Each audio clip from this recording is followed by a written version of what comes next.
So let's talk just a little bit more about the way these businesses get built. You see, Primerica builds its business like probably a lot of other institutions build theirs. If you went down to maybe a local insurance office wherever you live, you probably walk in and find a small office with a team of agents. If you went into maybe an investment firm, you might find a small office with a team of agents. And that looks very similar to the way that we do it at Primerica. See, Primerica runs its business through local offices.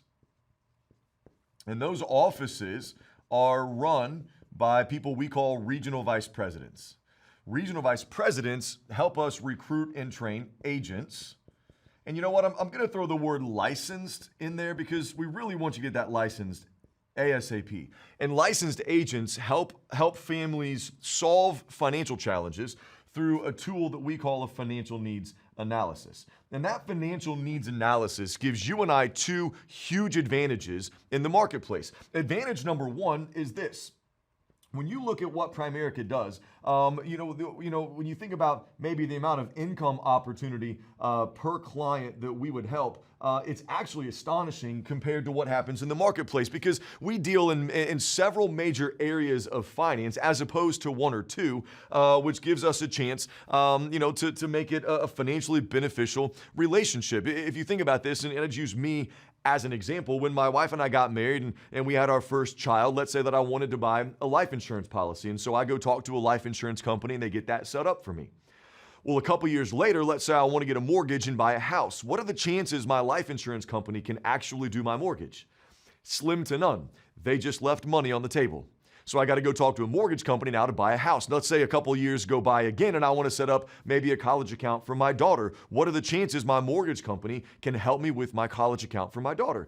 Slim to none. They again just left money on the table. See, what I know about good business people is good business people don't make a habit of leaving money on the table. So since Primerica works in several areas of finance, we're able to help people with their term insurance programs or auto and homeowners insurance solutions or legal protection programs. And so we are able to make, honestly, a lot of money for what it is that we do. That's competitive advantage number one. But competitive advantage number two is this.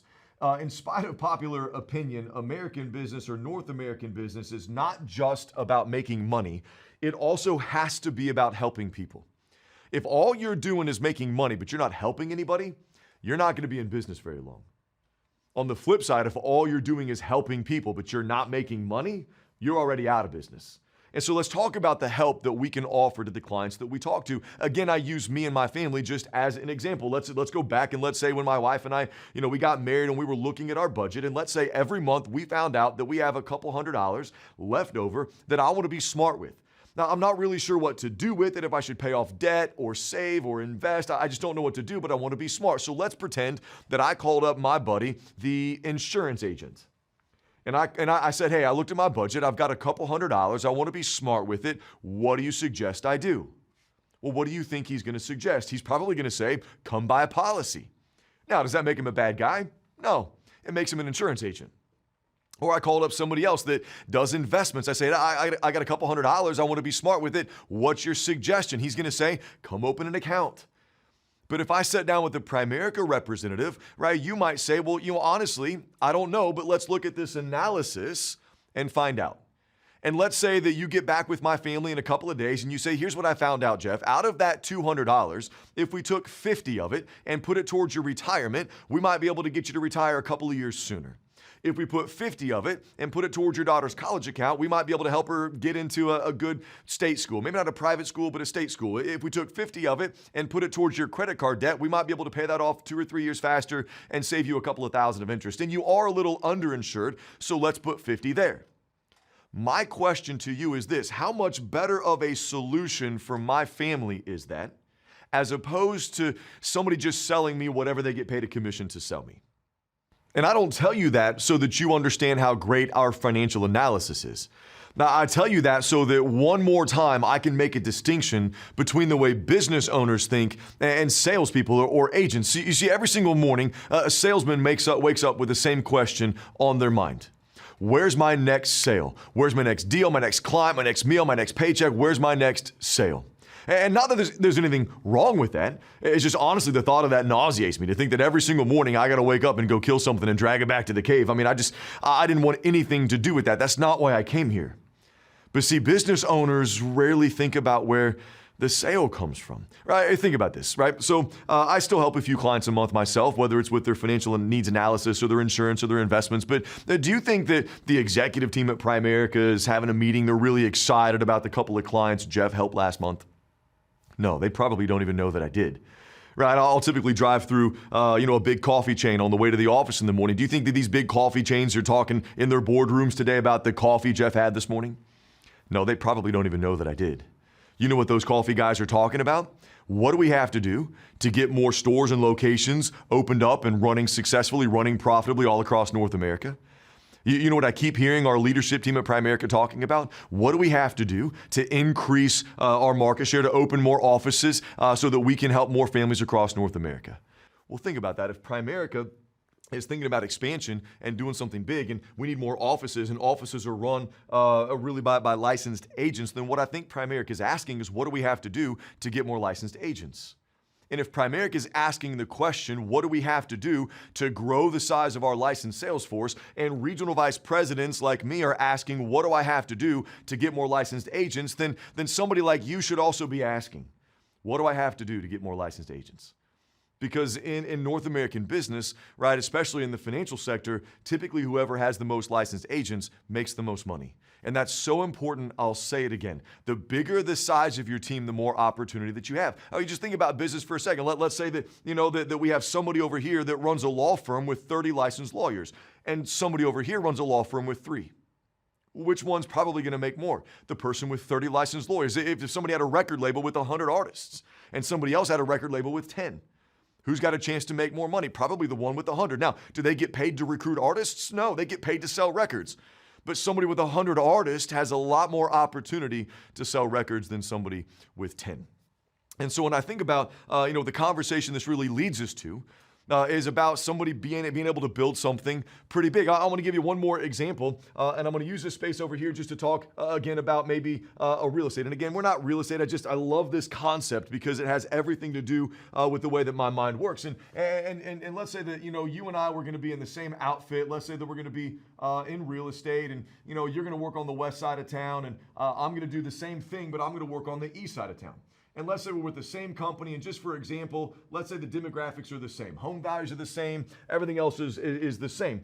And let's say in this example that out of your office, you've recruited, licensed, and trained 30 people, and I've recruited, licensed, and trained 3. Now, we obviously know chances are you've got more opportunity because you've got 30. But let me add one detail we haven't talked about. Let's say in this example that I'm twice as good at selling houses as you are, and my guys are at least half as good as me, and your guys are just half as good as you. Now, which one of us has a chance to make more money? Right, let's look at this. Might be a trick question. Let's say every single month, I'm out here and I'm selling 4 houses myself. Man, I'm pounding the pavement, I'm networking, I'm doing open houses, I'm selling 4 houses. And I've trained my team to be half as good as me. So if I sell 4, they each sell 2. Well, that's 6 houses plus my 4. Every month, that's 10 houses that we're able to help people buy through my agency. I'd like to think that if we're, selling 10 houses a month, we're probably doing okay. But I said, remember, you're half as good as I am. That means you only sold 2. And you've taught your team to be half as good as you. They each sell 1. There's 30 houses plus your 2. We already know that this one is able to make more money. Here's another question. Which one do you think has a bigger opportunity for more success in the future? This one, which goes to prove one very important point. In the business of selling houses, the number one skill to learn is not how to sell a house. The number one skill to learn is how to recruit and teach somebody else to sell a house. Now listen, we can't skip past training. You have to know what you're doing in order to teach somebody else how to do it. But at the end of the day, we're not really concerned about how good you can be. We're concerned about how big you can be, right? I'll talk to folks sometimes like, well, you're talking about being big, but I just want to be good. Look, I want to be good too, but I would rather you be big. Sometimes we think about, in pop culture today, the people that are at the best at what they do. I'll just use the NBA right now. In 2018, LeBron James traded to the Los Angeles Lakers and signed the largest NBA contract to date in American history. And when this contract pays out, he will be the highest paid basketball player professionally of all time. It's about a $38 million a year contract.